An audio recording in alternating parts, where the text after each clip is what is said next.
jamaah. Alhamdulillah. Alhamdulillahirrahmanirrahim. Alamin. Langsung aja kita bacakan pertanyaan yang masuk ke sosial media Islami Twindah. Mungkin yang sudah mengirim pertanyaan udah gak sabar nih pengen dijawab nih. Langsung aja pertanyaan pertama dari Instagram hamba Allah.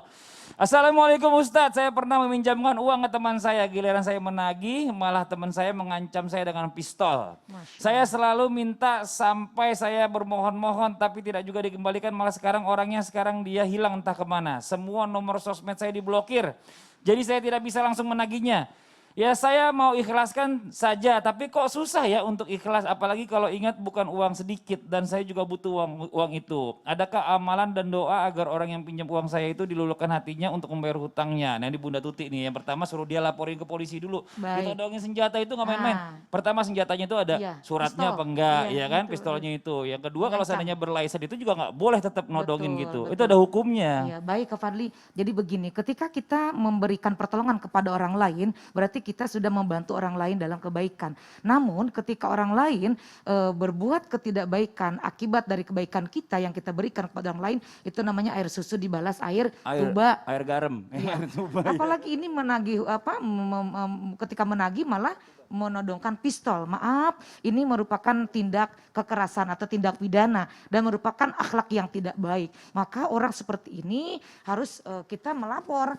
Kenapa melapor? Karena ancaman terhadap nyawa kita. Betul. Nah itu tidak boleh dilakukan oleh orang yang berhutang. Kalau misalkan tidak ada, lebih baik bicara baik-baik, jangan dengan menodongkan pistol, karena kan itu merupakan tindak kriminal juga, dan kita kan negara hukum, jangan takut untuk melaporkan dan selesaikan secara baik-baik. Udah dipinjemin utang, udah ditolong, ketika ditagih kok malah dengan kekerasan bahkan hilang, entah kemana, bagaimana menghubunginya, tapi ketika mau diikhlaskan kok berat ya, karena mungkin uangnya juga yang dipinjamkan itu banyak. Kalau sedikit ukurannya misalkan ya bisa lah untuk diikhlaskan, mungkin akan ikhlas yang memberikan hutang itu. Namun ketika nominalnya barangkali dia juga sedang butuh dan lebih besar dan memang sudah ada kesepakatan tapi dia mengelak, bahkan malah menodongkan pistol, itu udah tindak kejahatan.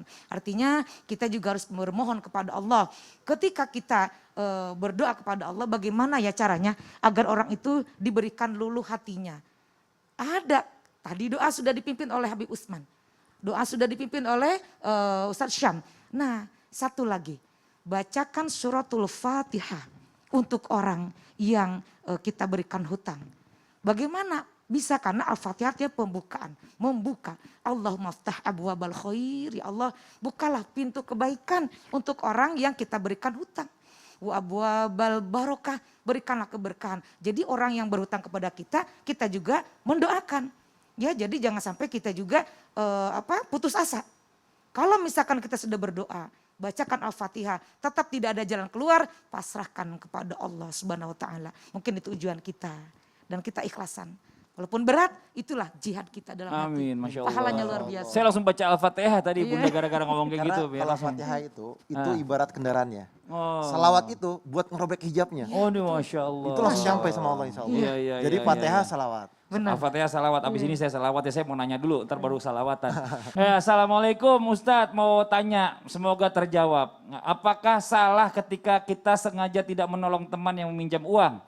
Padahal kondisi kita mampu, alasannya karena setiap bulan teman saya pinjam uang ke saya, dibayar bulan depan.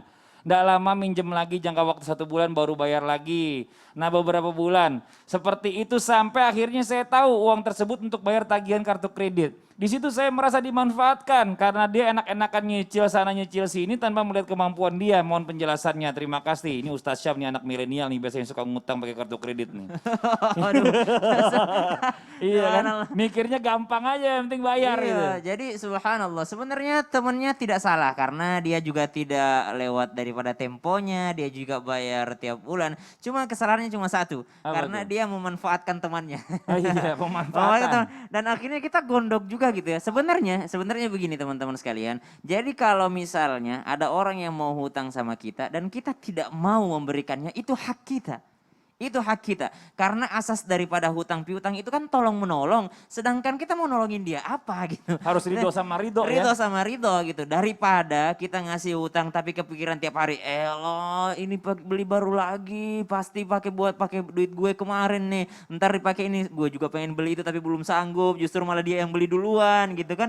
Jadi akhirnya malah gondok dalam hati. Sama ceritanya begini. Ada orang sholat berjamaah dengan sholat di rumah. Mana kira-kira lebih afdol sholat berjamaah dan sholat di rumah? Ada yang jawab, lebih afdol sholat berjamaah Ustadz. Tapi ternyata bisa jadi sholat lebih afdol di rumah. Kenapa? Karena kalau sholat berjamaah di masjid, Allahu Akbar, dikhusyuin. Kenapa? Supaya dilihat orang gitu. Tapi kalau di rumah nggak ada yang lihat dia, justru malah khusyuk di rumah sendirian, seikhlasnya gitu. Betul, kalau anak-anak malah suka bercanda sama temennya kira di masjid. Iya, makanya dikatakan bahwasanya ternyata kebaikan itu kita juga harus tahu posisinya. Jikalau kita membantu orang justru malah membuat kita gondok, ya udah ditahan aja karena ada unsur ridho sama ridho tadi. Oke, jelas buat masnya tadi bertanya atau mbaknya tadi ya. Sekarang kita lanjut lagi ke pertanyaan berikutnya nih. Assalamualaikum Ustadz, apakah benar hutang harus tetap dibayar? Kebetulan yang hutang itu almarhum ayah saya. Dan katanya ayah saya pernah hutang dengan temannya, cuma saya udah 2 tahun ini mencari teman ayah saya tapi tidak ketemu sama sekali. Bagaimana hukumnya jika berniat bayar hutang tapi tidak lagi tahu keberadaan orangnya? Apakah hutangnya dianggap gugur atau lunas? Saya takut ayah saya nanti dikubur amalannya tidak diterima. Tapi saya serius nih, sudah nyari teman ayahnya yang memberi hutang itu Ustadz. Nah sekarang dijawab sama guru kita Habib Usman. Dia udah serius nyari-nyari nih orang ini segala macam nih. Tapi nggak ketemu. Masya Allah. Bapaknya punya utang. Takutnya nih amalan bapaknya nggak diterima nih. Gimana Habib? Tadi yang Ustadz Syam sampaikan bahwasanya bukan hanya nerima waris Ustadz Syam, betul. Tapi juga menerima warisan hutangnya. Warisan hutang. Sehingga dia wajib untuk membayar Hutang. hutang. Yang dimana hutang wajib untuk dibayar. Dan cari sampai ketemu. Cari sampai dapat. Yang pertama, siapin dulu nih uang kita nih. Wah, dia utang, orang tua saya punya utang kepada dia kurang lebih misalkan 10 juta. Uangnya simpan 10 juta. Ini niat untuk buat bayar hutang untuk orang tua saya. Jangan dipakai. Jangan dipakai, disimpan dulu. Ini 10 juta. Dia berusaha untuk mencari siapa? Mencari qadhi. Kalau zaman Rasulullah ada qadhi, ada hakim. Yang dimana kalau punya hutang kepada dia, Fulan bin Fulan dicari tuh. Boleh datang ke sini, ada badannya. Nah kalau misalkan di Indonesia tidak ada, oleh karena itu cari temannya. Yang kira-kira mempunyai teman lagi. Misalkan Ustadz Sam dekat sama Mas Fadli. Yang dimana utangnya sama Mas Fadli. Nah Ustadz Sam dicari, oh Ustadz Sam ini kan dekat sama Mas Fadli. Yang dimana saya berharap agar dia mau ngasih ke Mas Fadli. Nah kasih 10 juta ini titipkan, mau gak? Kalau dia bilang oh gak mau karena saya gak ketemu carinya. Udah ke nyebrang kota atau udah nyebrang pulau. Oh gak dipulangin, oh ya udah. Saya cari lagi berusaha untuk cari, gak ketemu nih. Gak ketemu ya udah.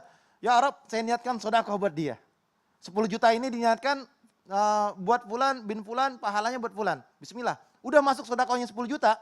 Dia niat ya Allah alhamdulillah saya sudah bayar hutang untuk orang tua saya kepada yang punya hutang tersebut. Iya. Nah tiba-tiba udah selesai. Seminggu kemudian, sebulan kemudian nongol.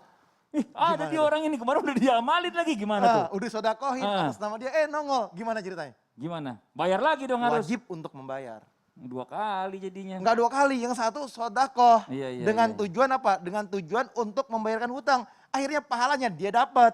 Oh, dia dapat alhamdulillah. Gak sia-sia. Gak sia-sia. Dan lebih besar dapatnya dari Allah Subhanahu wa taala ganjarannya. Dan dia bayar hutang lagi karena ketemu orangnya, dapat double lagi pahalanya. Allahu akbar. Insya Allah keberkahan dunia dan akhirat. Amin ya rabbal alamin. Jadi kalau misalnya mau bayar utang, orangnya belum ketemu, cari dulu sampai ketemu.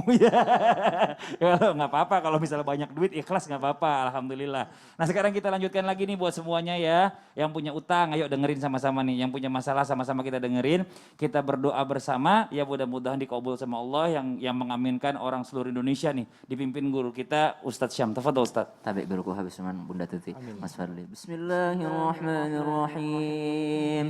Alhamdulillah رب العالمين اللهم صل على سيدنا محمد وعلى آله وصحبه وسلم بسم الله الذي لا يضر مع اسمه شيء في الأرض ولا في السماء وهو السميع العليم اللهم اكفنا بحلالك عن حرامك يا الله cukupkan kami dengan rezeki yang halal halal daripada yang haram.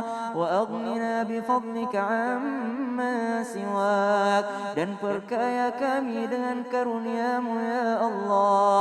Allahumma inna na'udzubika minal hammi wal hazan.